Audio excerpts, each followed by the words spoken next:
सभी को सुप्रभात। मैं मानवेंद्र कुमार कुशवाहा, आचार्य हिंदी, सरस्वती विद्या मंदिर, डॉक्टर हेडगेवार नगर, वर्वत सेना, बेतिया। आज हम सभी हिंदी कक्षा के अंतर्गत कक्षा अष्टम के भैया बहनों के लिए पाठ 7 सभ्य वेश में पाठ का अध्ययन करेंगे। सभ्य वेश में पाठ महात्मा गांधी जी की आत्मकथा सत्य के प्रयोग से लिया गया है। महात्मा गांधी जी के जो भी कार्य हुए, उन्होंने अपने सभी कार्यों को, चाहे वह राजनीति संबंधी हो, चाहे वह शैक्षणिक संबंधी हो, उन्होंने उन सभी का संकलन अपनी आत्मकथा सत्य के प्रयोग में किया। आज हम सभी उसी आत्मकथा के अंतर्गत एक छोटी संस्मरण घटना को देखेंगे। सत्य के प्रयोग आत्मकथा को महात्मा गांधी जी ने 29 नवंबर 1925 को लिखना आरंभ किया और यह आत्मकथा 3 फरवरी 1929 को पूरा हुआ। उसी का थोड़ा सा अंश हम इस पाठ के अंतर्गत अध्ययन करेंगे। तो सबसे पहले हम महात्मा गांधी जी का संक्षिप्त जीवन परिचय को देखेंगे। महात्मा गांधी जी का संक्षिप्त परिचय। हम सभी परिचित हैं महात्मा गांधी जी से। यह कोई नई बात नहीं है, क्योंकि महात्मा गांधी को महात्मा, राष्ट्रपिता, बापू इत्यादि नामों से पुकारा जाता है। इनका जन्म 2 अक्टूबर 1869 ईस्वी में गुजरात के पोरबंदर में हुआ था। महात्मा गांधी जी के बारे में आप सभी अधिक से अधिक परिचित होंगे, इसलिए हमने संक्षिप्त रूप में महात्मा गांधी का जीवन परिचय लिया है। महात्मा गांधी जी को महात्मा की उपाधि सन 1915 में रविंद्रनाथ टैगोर जी ने दिया। यह भी कहा जाता है कि महात्मा गांधी जी को महात्मा नाम 1915 में ही राजवैद्य जीवराम कालिदास ने दिया था और 6 जुलाई 1944 ईस्वी को सुभाष चंद्र बोस जी ने राष्ट्रपिता कहकर इन्हें पहली बार संबोधित किया था। महात्मा गांधी जी की यदि हम शिक्षा को देखें तो इन्होंने यूनिवर्सिटी कॉलेज लंदन से कानून की पढ़ाई की। कानून की पढ़ाई अर्थात बैरिस्टर, वकील बने। आप सभी जानते हैं कि आज वर्तमान में यदि कोई बनना चाहता है तो उसे LLB और LLM तक करना पड़ता है। तो हम देखते हैं कि महात्मा गांधी जी अनेक कार्यों को करते रहे, जिनमें राजनीतिक गतिविधियां, शैक्षणिक गतिविधियां तक सम्मिलित है। यह भी आप पढ़े होंगे कि महात्मा गांधी जी ने वर्धा शिक्षा योजना चलाया, जिसे हम बुनियादी शिक्षा योजना भी कहते हैं। इन्होंने उस बेसिक शिक्षा योजना अर्थात वर्धा शिक्षा योजना के अंतर्गत उसी समय बता दिया था कि भारत के ग्रामीण क्षेत्रों से लेकर शहरी क्षेत्रों तक, भारत के ग्रामीण क्षेत्रों से लेकर शहरी क्षेत्रों तक कक्षा प्रथम से लेकर कक्षा अष्टम तक के सभी बच्चों के लिए निःशुल्क एवं अनिवार्य शिक्षा योजना को लागू किया जाए। और आज आप सभी देखते हैं कि पूरे भारत में यह योजना लागू की गई है। अनेक कार्यों को करते हुए महात्मा गांधी जी की मृत्यु 30 जनवरी 1948 ईस्वी को हो गई। आइए हम सभी अब इसके आधार पर पाठ का अध्ययन करेंगे। पाठ का अध्ययन करने से पहले हम सभी शब्दार्थ का एक बार अध्ययन कर लेते हैं। शब्दार्थ देखेंगे। अंतिम का अर्थ होता है आखिरी। प्रयास, प्रयास का अर्थ होता है कोशिश। न्योता, न्योता का अर्थ होता है निमंत्रण। संकोच, संकोच का अर्थ होता है झिझक। बाट जोहना का अर्थ होता है प्रतीक्षा करना। भय का अर्थ होता है डर। सामर्थ्य का शक्ति, योग्यता। छिछला, छिछला का मतलब घटिया। तालीम, तालीम को हम शिक्षा कहते हैं। नष्ट, बर्बाद। अन्नाहार, अन्न जोड़ आहार अर्थात अन्न का भोजन। नृत्य, नाच। शिष्टता सूचक, सभ्यता भरा।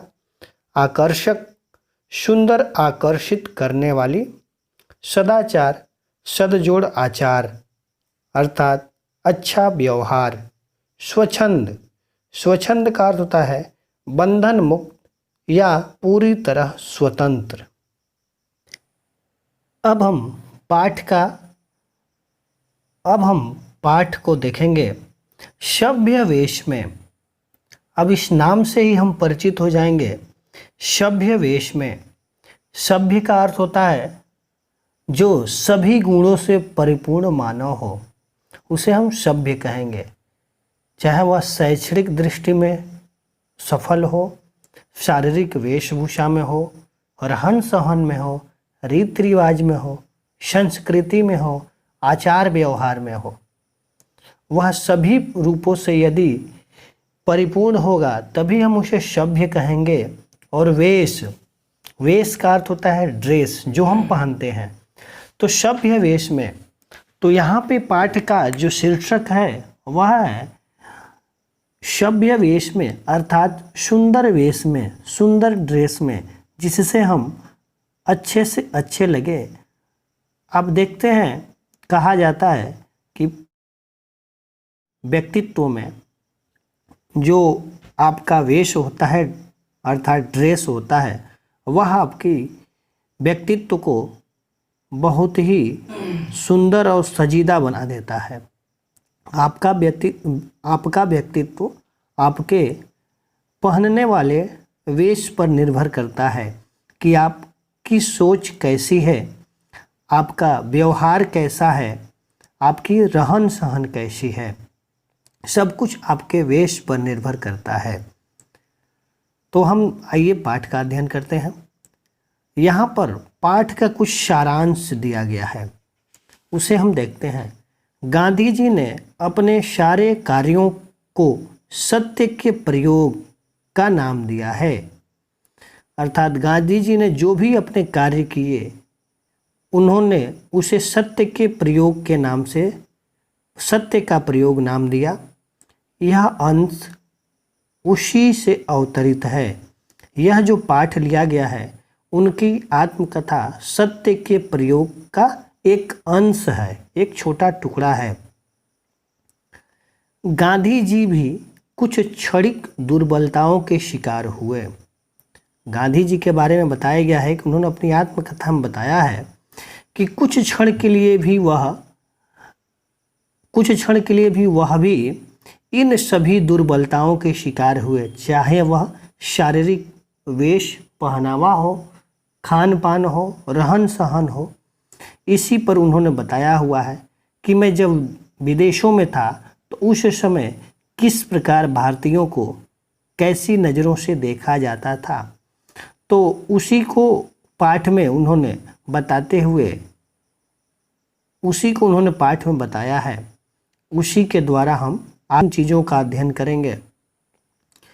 पर उन्होंने इसे स्पष्ट रूप से स्वीकार किया है। इंग्लैंड में रहकर वे किस तरह अपने खान पान, पहनावा, रीति रिवाज संबंधी समस्याओं का समाधान करते हैं। देखिए, इंग्लैंड में जब वो प्रवास कर रहे थे उसी समय उनको विभिन्न कठिनाइयों का सामना करना पड़ा, जिसमें उनके खान पान को लेकर, उनके पहनावे को लेकर, उनके रीति रिवाज संस्कृति को लेकर और उन्हीं समस्याओं का समाधान भी करते हैं। इसका वर्णन उन्हीं की लेखनी से प्रस्तुत है, अर्थात स्वयं की आत्मकथा उन्हीं की लेखनी से प्रस्तुत होता है। एक बात आपको यहाँ पे मैं बता देना चाहता हूँ कि आत्मकथा और जीवनी में दोनों में अंतर बस एक लाइन का है कि आत्मकथा जो होता है किसी भी व्यक्ति के द्वारा स्वयं का लिखा गया होता है, और जबकि जीवनी जो होता है वह किसी दूसरे द्वारा किसी दूसरे व्यक्ति के बारे में लिखा जाता है। तो यह आत्मकथा का अंश है, इसलिए महात्मा गांधी जी ने इसे स्वयं लिखा हुआ है। अन्नाहार पर मेरी श्रद्धा दिन दिन बढ़ती गई।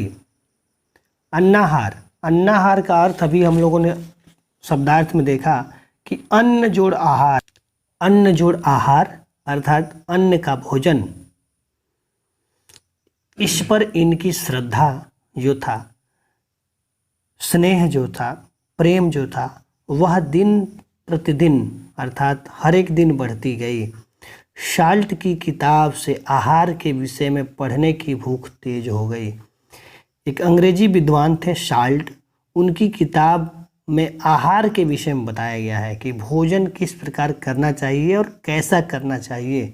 इसके बारे में उनको एक पुस्तक मिली, शाल्ट की किताब, जिसको इन्होंने अध्ययन किया। जितनी पुस्तकें मिली खरीद कर पढ़ डाली, अर्थात जितनी भी इनको अन्नाहार अर्थात अन्न से संबंधित, आहार से संबंधित पुस्तकें इनको इंग्लैंड में मिली, उन सभी को इन्होंने खरीद कर पढ़ डाली। डॉक्टर श्रीमती अन्ना क्रिस्टफर्ड की उत्तम आहार की रीति, अन्ना क्रिस्टफर्ड की उत्तम आहार की रीति नामक पुस्तक भी आकर्षक थी। अर्थात इन्होंने एक अंग्रेजी लेखिका अन्ना क्रिस्टफर्ड की उत्तम आहार की रीति नामक एक पुस्तक का भी अध्ययन किया, जो सभी पुस्तकों में इनको बहुत ही आकर्षक लगी, बहुत ही सुंदर लगी, जो इनको अपनी बातों से प्रभावित की। इसके सिवा यानी इसके अलावा डॉक्टर एलिंसन के आरोग्य विषयक लेखों से भी अच्छी मदद मिली। इसके अलावा डॉक्टर एलिंसन के आरोग्य विषय अर्थात शरीर के रोगों से संबंधित उनके इलाजों के बारे में इन्होंने, डॉक्टर एलिंसन की जो पुस्तक थी उनसे इनको शरीर के बारे में जानने की काफ़ी मदद मिली। वे दवा के बजाय केवल भोजन के हेर फेर से ही रोगी को चंगा करने की पद्धति का समर्थन करते हैं। डॉक्टर एलिंसन के लेखों से यह भी स्पष्ट है कि वे मरीजों को दवा खिलाने के बजाय केवल भोजन के इधर उधर हेर फेर का मतलब भोजन को नियंत्रित करके रोगी को चंगा अर्थात ठीक करने की पद्धति अर्थात ठीक करने के नियमों को वह समर्थन करते हैं। अर्थात केवल भोजन द्वारा ही वह मरीजों का इलाज करने में सफल भी रहते हैं। डॉक्टर एलिंसन स्वयं अन्नाहारी थे। डॉक्टर एलिंसन स्वयं अन्नाहारी का यहाँ पे सीधा सीधा तात्पर्य अन्न का भोजन अर्थात शुद्ध शाकाहारी, जिसमें केवल अन्न का ही हम भोजन ग्रहण करें, और रोगियों के लिए केवल अन्नाहार की सलाह देते थे। और डॉक्टर एलिंसन जो थे वह सभी रोगियों के लिए केवल एक ही इलाज की बात करते थे और कहते थे, सलाह भी देते थे कि केवल अन्न का भोजन वे सभी करें तो सभी रोगों से वो बचे रह सकते हैं और उनका जीवन सुखमय और शरीर स्वस्थ रह सकता है। इन सारी पुस्तकों के पढ़ने का परिणाम यह हुआ कि मेरे जीवन में भोजन के प्रयोगों ने महत्वपूर्ण स्थान ले लिया।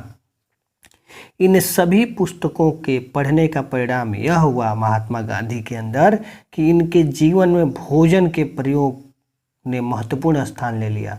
अर्थात भोजन को कैसे खाया जाए, किस समय खाया जाए, इन सभी का इन्होंने जीवन में अपना लिया। आप सभी भैया बहनों को भी भोजन के नियमों को जानना चाहिए, क्योंकि अन्नाहारी भोजन करने वाले सभी रोगियों से लड़ने की इम्यूनिटी बरकरार रहती है। आप सभी देख रहे हैं कि आज के युग में, वर्तमान समय में कोरोना जैसी वैश्विक महामारी ने सभी को प्रभावित किया है, लेकिन भारत एक ऐसा देश है जहां पर मृत्यु दर बहुत ही कम है, क्योंकि यहाँ के लोग भोजन को सही तरीके से करते हैं। और भोजन में आपने भी अध्ययन किया होगा कि जो शुद्ध शाकाहारी व्यक्ति है उसको कोरोना जैसी बीमारी भी प्रभावित नहीं कर पा रही है। आज की वीडियो में सिर्फ इतना ही, शेष अगली वीडियो में। धन्यवाद। आप सभी का दिन मंगलमय हो।